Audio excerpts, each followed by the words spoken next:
नमस्कार, Veeru kids education channel मध्ये सर्वांचे मी सहर्ष स्वागत करतो। आज मराठी व्याकरण हा विषय आपण शिकणार आहोत। पोलीस भरतीच्या विद्यार्थ्यांसाठी अत्यंत असा उपयुक्त असा टॉपिक आहे आणि सर्वांना समजेल अशा भाषेमध्ये मी समजून सांगणार आहे। तर तुम्ही अत्यंत लक्षपूर्वक काळजीपूर्वक ऐकायचं आहे, लिहून घ्यायचे। हा टॉपिक परीक्षेच्या दृष्टिकोनातून अत्यंत महत्त्वाचा असा टॉपिक आहे। तर आज आपण टॉपिक शिकणार आहे कोणता? प्रकरण पहिलं आहे। याच्यामध्ये हे आहे, आपण याला नाव दिले प्रकरण पहिलं। याच्या अगोदर पण घेतलेत आपण मराठीचे प्रकरण, पण हे प्रकरण फर्स्ट आपण नाव देऊया। वाक्य पृथक्करण याचं नाव आहे। काय नाव आहे? वाक्य पृथक्करण। आता पृथक या शब्दाचा अर्थ काय होतो? पृथक म्हणजे बघा मी इथे लिहिलाय, पृथक या शब्दाचा अर्थ होतो वेगळे करणे। काय? वेगळे। पृथक या शब्दाचा अर्थ काय होतो? वेगवेगळे करणे। त्यालाच आपण दुसऱ्या भाषेत काय म्हणतो? निराळा करणे। निराळा म्हणजे वेगवेगळे करणे, त्याला काय म्हणतो? पृथक म्हणजे वेगळे करणे, निराळा करणे। ठीक आहे। त्याच्यानंतर समोरचा जे वाक्य आहे ते कोणतं आहे आपण बघूया। वाक्य पृथक्करण याचे किती प्रकार पडतात? तर याचे 2 प्रकार पडतात। वाक्य पृथक्करणचे 2 प्रकार पडतात। त्याच्यामध्ये पहिला प्रकार बघा कोणता आहे? तर पहिला प्रकार आहे उद्देश विभाग म्हणजे कर्ता। वाक्य पृथक्करणचे 2 प्रकार पडतात। त्याच्यामध्ये पहिला प्रकार जो आहे तो पहिला प्रकार आहे उद्देश विभाग म्हणजे कर्ता, कर्ता ओळखणे, वाक्यातील कर्ता ओळखणे। ठीक आहे। आता या उद्देश विभाग मध्ये दोन खाली त्याच्यात प्रकार पडतात। ते कुठले प्रकार आहेत? तर हे आहे उद्देश म्हणजे उद्देशांक आणि दुसरा आहे उद्देश विस्तार। आता याच्याबद्दल पण आपण सविस्तर घेणार आहे एक एक हळूहळू। आता पहिला कोणता आहे? उद्देश विभाग म्हणजे कर्ता, वाक्यातील कर्ता ओळखायचा आहे। आणि त्याच्यामध्ये 2 प्रकार कुठले पडतात? तर उद्देश म्हणजे उद्देशांक आणि दुसरा आहे उद्देश विस्तार। हे 2 प्रकार याच्यामध्ये पडतात पहिला या प्रकारामध्ये। आता पुढे जाऊया आपण। वाक्य पृथक्करणाचे जो 2 प्रकारामध्ये दुसरा प्रकार जो आहे त्याच्यामध्ये कोणता आहे? तो विधेय विभाग। विधेय विभाग त्यालाच मराठीत दुसरं एक नाव आहे विधेयांक। विधेयांग यालाच विधेय विभागला विधेयांग म्हणतात। विधेय म्हणजे काय? तर क्रियापद। लक्षात ठेवायचं, विधेय म्हणजे काय? तर क्रियापद। आता ह्या विधेय विभागचे 5 प्रकार पडतात खाली। ते 5 प्रकार अत्यंत महत्वाचे, हे पण विचारतात परीक्षेत। पहिला प्रकार आहे कर्म। तुम्हाला कर्म शोधायचं आहे वाक्यामध्ये। हे कोणत्या प्रकारात आहे? विधेय विभाग मध्ये कर्म। नंतर कर्म विस्तार, नंतर 3 नंबरला विधानपूर्वक। आपला बोर्ड छोटा असल्यामुळे आपण छोट्या अक्षरात लिहिलंय खाली। पहिला कोणता आहे? कर्म, दुसरा आहे कर्म विस्तार, तिसरा आहे विधानपूर्वक, चौथा आहे विधेय आणि 5वा आहे विधेय विस्तार। परत एकदा सांगतो, विधेय विभाग, विधेयांक, विधेय म्हणजे क्रियापद, याच्यामध्ये 5 प्रकार पडतात। कर्म, कर्म विस्तार, विधानपूर्वक, विधेय आणि विधेय विस्तार असे हे 5 प्रकार पडतात। याच्यामध्ये विधेय विभाग मध्ये म्हणजे कर्त्यामध्ये काय? हे कर्ता क्रियापद आहे। म्हणजे या कर्त्यामध्ये 2 पडतात। उद्देश म्हणजे उद्देशांक आणि उद्देश म्हणजे दुसरा आहे उद्देश विस्तार। ठीक आहे। आता याच्यानंतर आता समोरचा आपण बघूया। समोर याच्यात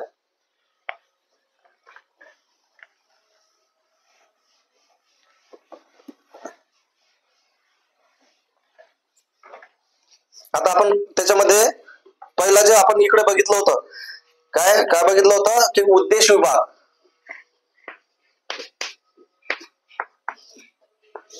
उद्देश विभाग। आता या उद्देश विभाग, उद्देश म्हणजे कर्ता, बरोबर आहे? हा कर्ता कसा ओळखायचा? तर हे लिहून घ्या, हे इम्पॉर्टंट आहे। उद्देश ओळखायचा असेल तर काय याच्यामध्ये म्हणजे कर्ता कसा ओळखायचा? ठीक आहे। आता वाक्यात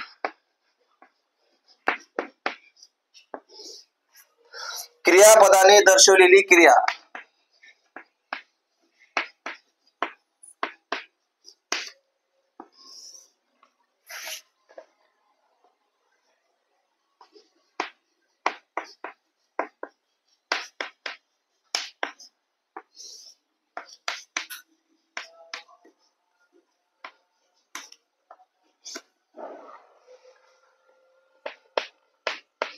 जो करतो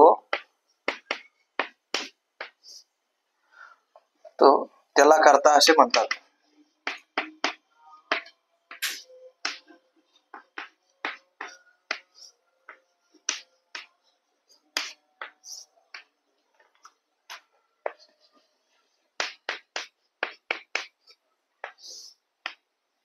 काय म्हणताय? उद्देश विभाग. उद्देश विभाग. मग उद्देश म्हणजे कर्ता. कर्ता कसा ओळखायचा? कर्ता कसा ओळखायचा? तर काय म्हणताय? वाक्यात क्रियापदाने दर्शवलेली क्रिया जो करतो त्याला कर्ता असे म्हणतात.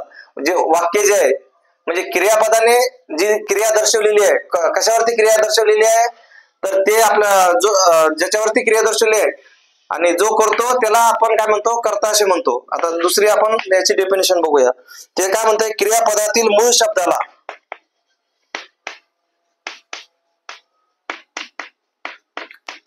क्रियापदातील मूळ शब्दाला हे महत्वाचं आहे. नारा, नारी आणि नारे. काय? नारा, नारी आणि नारे. प्रत्यय लावून कोणने प्रश्न विचारला? प्रत्यय लावून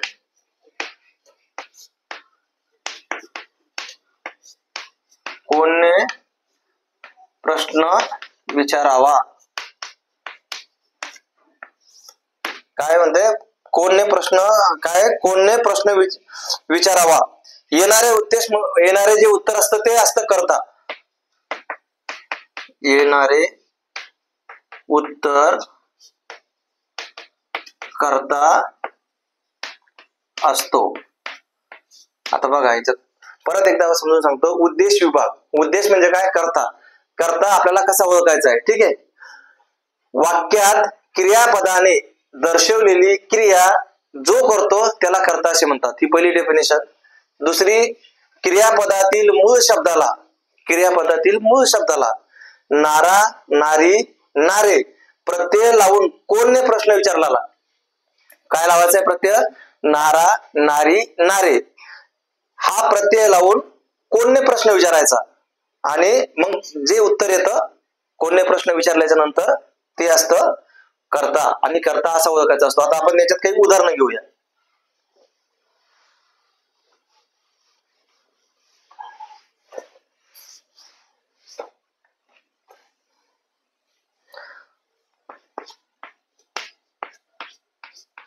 उदाहरणार्थ पहिलं आहे राम आंबा खातो.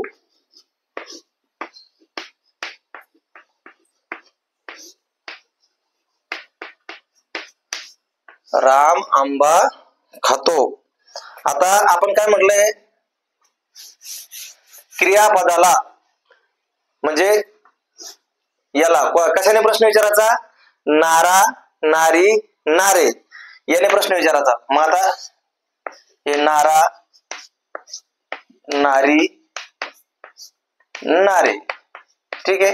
याने प्रश्न विचारा. प्रश्न याला विचारायचा. मग आता याच्यात काय आहे? खाणारी. आता इकडून जाऊ आपण. खाणारे कोण आहे? खाणारे लोक आहेत का? नाही, एक व्यक्ती आहे इथे. खाणारी कोण आहे? स्त्री आहे का? नाही. मग खाणारा कोण आहे? नाराने प्रश्न आपण याला विचारूया. नारा. मग खाणारा कोण असं घ्यायचं आपण. खाणारा याला नाराने आपण प्रश्न विचारलाय. खाणारा कोण आहे? या वाक्यात राम आंबा खातो. मग आंबा खातो म्हणजे कोण आहे? खाणारा कोण आहे? राम आहे. राम. ठीक आहे. मग राम कोण आहे? कर्ता आहे. या वाक्याचा उद्देश तुम्हाला सांगितलं ना. उद्देश कसा ओळखायचा? उद्देश म्हणजे कर्ता. तर याला प्रश्न विचारला आपण क्रियापदाला. खाणारा कोण? तर राम आहे. राम आहे खाणारा म्हणून तो काय? राम कोण झाला? वाक्यातील कर्ता. आणि क्रिया कोणावर केली आहे? खाण्यावर केली आहे ना. कशावर? आंब्यावर केली आहे. मग हे काय झालं? कर्म. आणि हे क्रियापद. हे काय आहे? क्रियापद. क्रियापदाला नारा, नारी, नारीने प्रश्न विचारला. खाणारा कोण? राम. काय खाल्लाय? आंबा. मग आंबा झाला कर्म, कर्म आणि हा राम आहे कर्ता. हा आपण पहिला प्रश्न बघितला. अजून आपण काही समोर प्रश्न बघूयात. आता हा दुसरा इंटरेस्टिंग प्रश्न आहे थोडा. विजूचा शर्ट फाटला. विजूचा शर्ट फाटला. आता या वाक्यातली कर्ता कोण आहे सांगा बरं? नारा, नारी आणि नारे याने प्रश्न विचारा. आता काय याला याला याला याला प्रश्न विचारला आपण. काय म्हणते? फाटणारे कोण आहे? फाटणारी, फाटणारा. आता कर्ता शोधायचा आपल्याला. कर्ता वाक्यातील अत्यंत लक्षपूर्वक, काळजीपूर्वक लक्ष देऊन ऐका.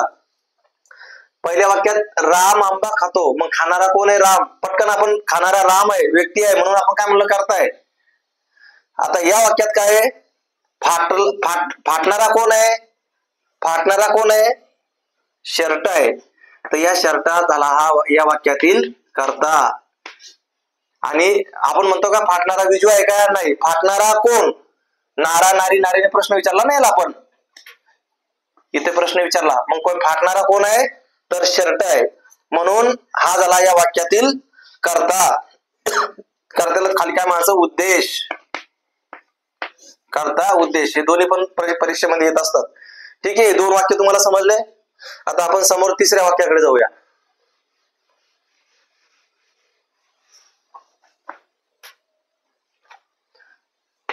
वाक्य नंबर 3. काळे भोर डोळे सुंदर दिसतात.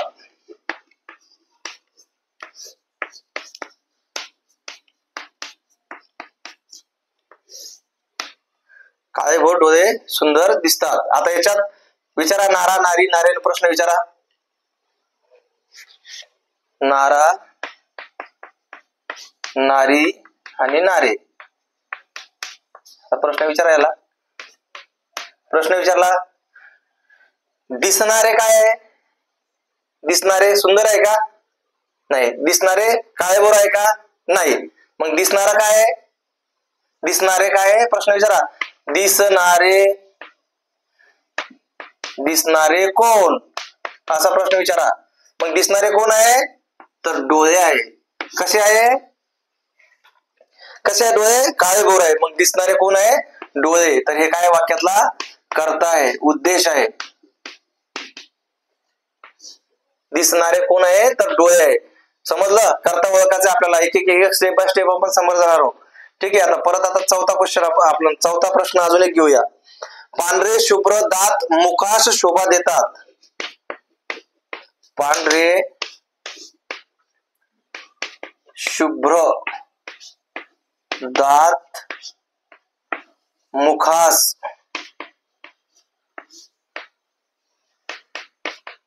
शोभा देतात. आता नारा, नारीने प्रश्न विचारा. आता शोभा देणारे कोण आहे? शोभा देणारे, देणारे कोण आहे? कोण आहे शोभा देणारे? सांगा. कोण आहे सर? शोभा देणारे मुखास आहे का? नाही. शोभा देणारे शुभ्र आहे का? नाही. पांढरे आहे का? नाही. तर काय आहे शोभा देणारे? शोभा देणारे आहेत दात. म्हणून या वाक्यातील कर्ता काय आहे? कर्ता आहे दात. त्यालाच आपण काय म्हणतो? उद्देश. हे ध्यानात ठेवायचं, कारण की आपण वाक्य पृथक्करण शिकत आहोत. हे खूप इम्पॉर्टंट टॉपिक आहे. आता याच्यानंतर अजून आपण समोरचा अजून एक क्वेश्चन घेऊया याच्यामध्ये.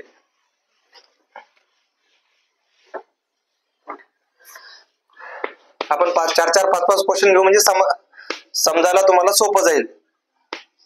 धनुर्धारी,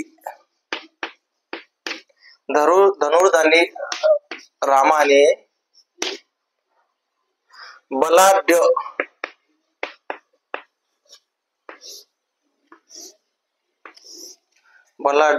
रावणाला मारले. आता मला सांगा, आता या वाक्यातील आपल्याला कर्ता ओळखायचा आहे. प्रश्न विचारा.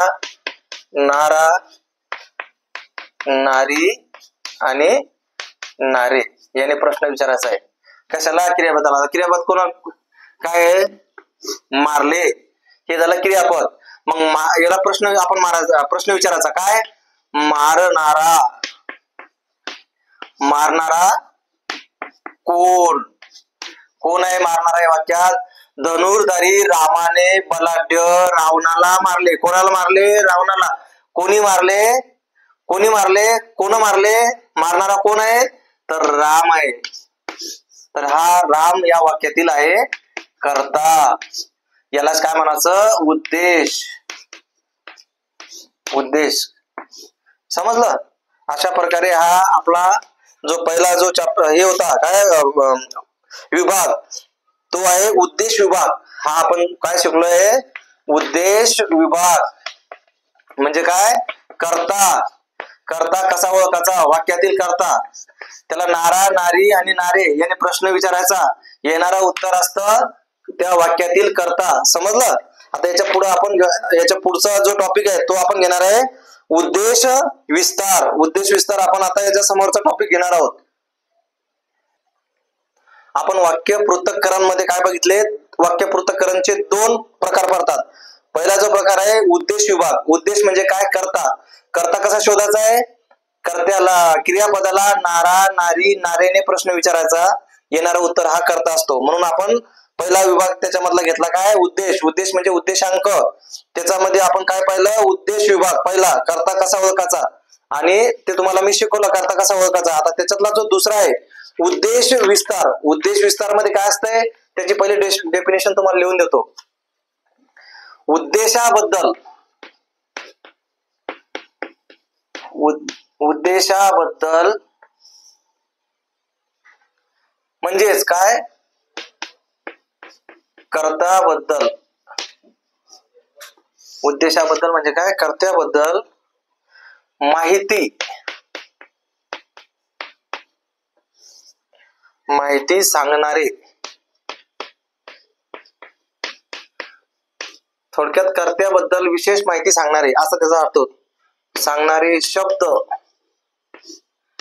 जर कर्त्याच्या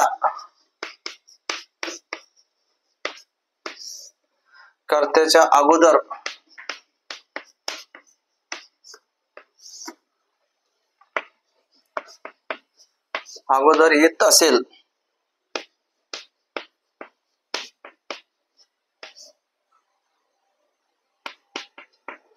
तर त्याला उद्देश विस्तार म्हणतात.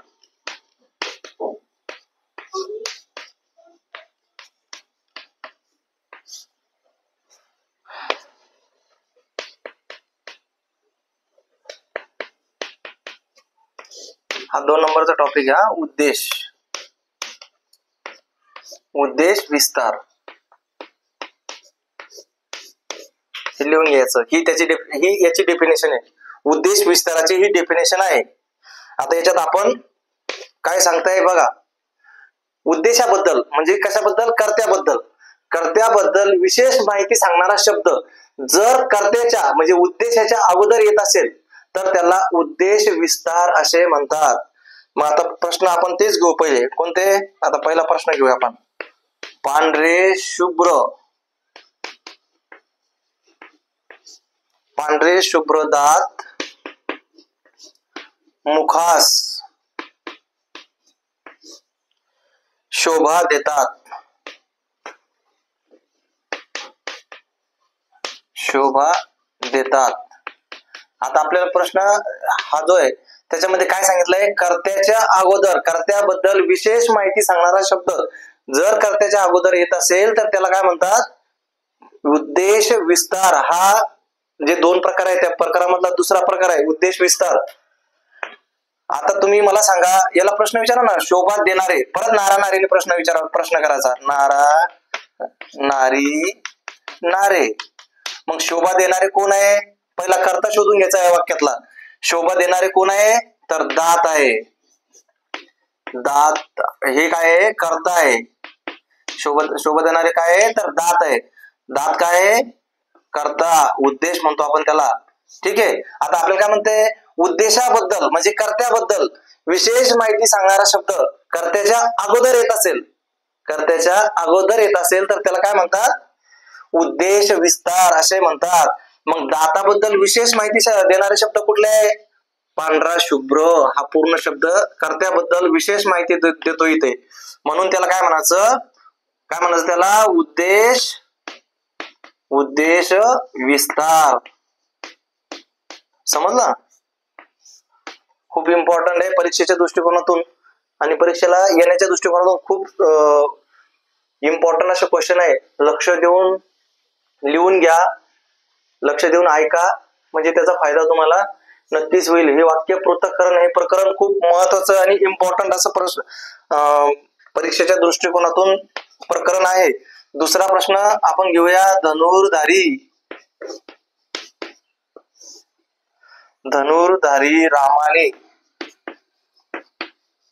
रामाने बलाढ्य रावणाला मारले.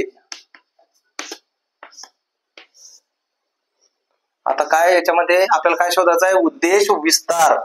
काय शोधायचं आहे, उद्देश विस्तार शोधायचा आपल्याला. आता हे प्रश्न काय, धनुर्धारी रामाने बलाढ्य रावणाला मारले. परत नारानारीने प्रश्न विचारला, रावणाला मारणारा कोण, मारणारा कोण आहे या वाक्यात, तर मारणारा आहे राम. कोण मारलंय रावणाला, रामाने. म्हणजे तो काय झाला, कर्ता झाला वाक्यातील, उद्देश झाला. आता उद्देश कर्त्याबद्दल आणि कर्ता उद्देशाबद्दल विशेष माहिती सांगणारा शब्द त्याच्या अगोदर येत असेल तर त्याला काय म्हणतात, उद्देश विस्तार. मग काय आहे, धनुर्धारी आहे, सोपं आहे, कर्त्याबद्दल विशेष माहिती सांगतो हा शब्द. मग हा काय झाला, उद्देश विस्तार. समजलं. उद्देश विस्तार या वाक्यातील कर्त्याबद्दल विशेष माहिती सांगणार. पहिला वाक्यातील कर्ता शोधून घ्यायचा. नारीने प्रश्न विचारायचा, येणारं उत्तर जे आहे तो असतो कर्ता, उद्देश असतो. उद्देशाबद्दल विशेष माहिती सांगणारा शब्द जो असतो, कर्त्याबद्दल विशेष माहिती सांगणारा जो शब्द असतो तो कर्त्याच्या अगोदर येतो, उद्देशाच्या अगोदर येतो, म्हणून त्याला काय म्हणतात, उद्देश विस्तार. आता पुढचा प्रश्न घेऊया. काळेभोर डोळे सुंदर दिसतात. काळेभोर डोळे सुंदर दिसतात. आता सुंदर दिसणारे कोण आहे, काय आहे, दिसणारे काय आहे वाक्यामध्ये, दिसणारे कोण आहे, तर दिसणारे आहे डोळे. डोळे काय आहे, कर्ता, त्याला उद्देश. मग आता उद्देश आणि कर्त्याबद्दल विशेष माहिती सांगणारा शब्द कर्त्याच्या अगोदर येत असेल, मग कोणता शब्द आहे, काळेभोर. याला काय माझा उद्देश विस्तार. किती सोपा, एकदम सोपा टॉपिक आहे, फक्त समजून घ्यायचा आहे. हे सुंदर पुढचा शब्द आहे पण तो घेऊ शकतो का आपण, नाही. मग काय म्हटलंय आपल्याला, कर्त्याबद्दल विशेष माहिती सांगणारा शब्द जर कर्त्याच्या अगोदर येत असेल तर त्याला काय माझं उद्देश विस्तार. मग हा काळेभोर त्याच्याबद्दल मग विशेष माहिती सांगतोय, कसे डोळे आहे, तर काळेभोर आहे, म्हणून तो काय आहे, उद्देश विस्तार आहे. समजलं. आता त्याच्यानंतर अजून घ्यायचा आहे का प्रश्न, घेऊया आपण, अजून 2 प्रश्न घेऊया. ठीक आहे. आणि हे पण सांगतो तुम्हाला, एक वाक्य असं घेऊ आपण की ज्या वाक्यामध्ये उद्देश विस्तारच नाहीये. आता हा 4था क्वेश्चन आहे, हा घेऊया आपण. पावसाळ्यात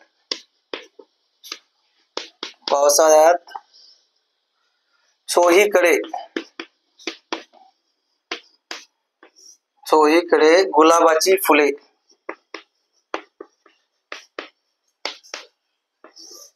गुलाबाची फुले उमलली. आता याला प्रश्न विचारा, उमलणारी, नारा नारी, पैकी उमलणारी कोण आहे? कोण आहे उमलणारी? तर बघा, फक्त फुले आहे का? नाही, गुलाबाची फुले ही आहे उमलणारी. तर कसं मग हा काय झाला? हा वाक्यातील झाला कर्ता, उद्देश हा झाला कर्ता आणि याला उद्देश म्हणायचा. उमलणारी काय आहे? गुलाबाची फुले. आता त्याच्याबद्दल काय विशेष माहिती सांगणारा शब्द त्याच्या अगोदर येत असेल तर त्याला काय म्हणतात? उद्देश विस्तार. सॉरी, इथे फक्त एवढाच आहे, कर्ता आपल्याला शोधायचा आहे ना. तर काय उमलणारी कोण आहे? फुले, हे झाला कर्ता. उमलणारी कोण? फुले, हे झाला कर्ता, त्याला उद्देश म्हणतात. आता फुले कशी आहे? गुलाबाची आहे. मग हे काय झालं? उद्देश विस्तार, त्याच्याबद्दल विशेष माहिती सांगणारा शब्द आहे, हा झाला उद्देश विस्तार. आता मी तुम्हाला प्रश्न परत समजून सांगतो, कन्फ्युज होऊ नका. पावसाळ्यात चोहीकडे गुलाबाची फुले उमलली, हा आहे आपला मूळ क्वेश्चन. आता याला काय केलं आपण? उमलणारी कोण? आपण नारी नाही प्रश्न विचारला. उमलणारी कोण आहे? फुले आहे. मग फुले कोण झालं? कर्ता. वाक्यातील उद्देश झाला, कर्ता झाला. त्याच्याबद्दल कर्त्याबद्दल विशेष माहिती सांगणारा शब्द कसा आहे? ते कशाची फुलं आहे? गुलाबाची फुलं आहे, म्हणजे विशेष माहिती सांगते ना गुलाब, त्याच्यामुळे तो काय झाला? उद्देश विस्तार. आणि आता एक प्रश्न असा घेऊ आपण की ज्या वाक्यामध्ये उद्देश विस्तार नाही, असा प्रश्न आपण घेऊया 5 नंबरचा. ते पण लक्षात तुम्हाला ठेवायचं आहे. पावसाळ्यात चोहीकडे फुले उमलली, तोच प्रश्न आहे, फक्त आपण त्याच्यातून गुलाब काढून टाकला. फुले उमलली. आता ह्याच वाक्यात मध्ये उद्देश विस्तार नाहीये. कसा बघा, उमलणारी काय आहे?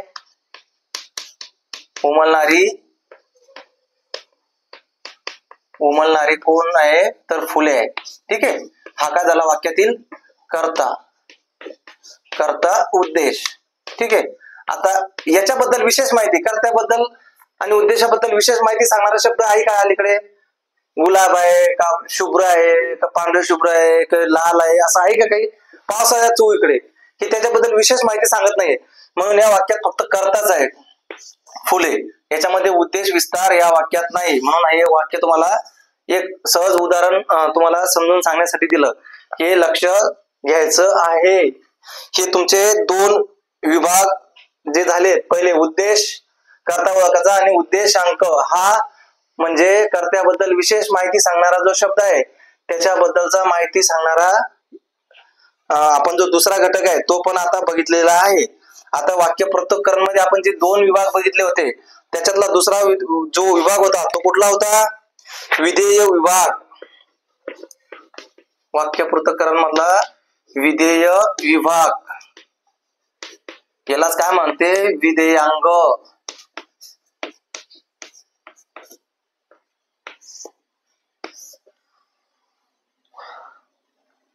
विधेय म्हणजे काय?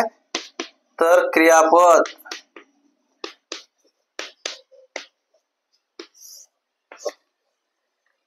आता याच्यामध्ये आपल्याला काय काय बघायचंय? याच्यात बघायचं आपल्याला कर्म, दुसरा आहे कर्म विस्तार,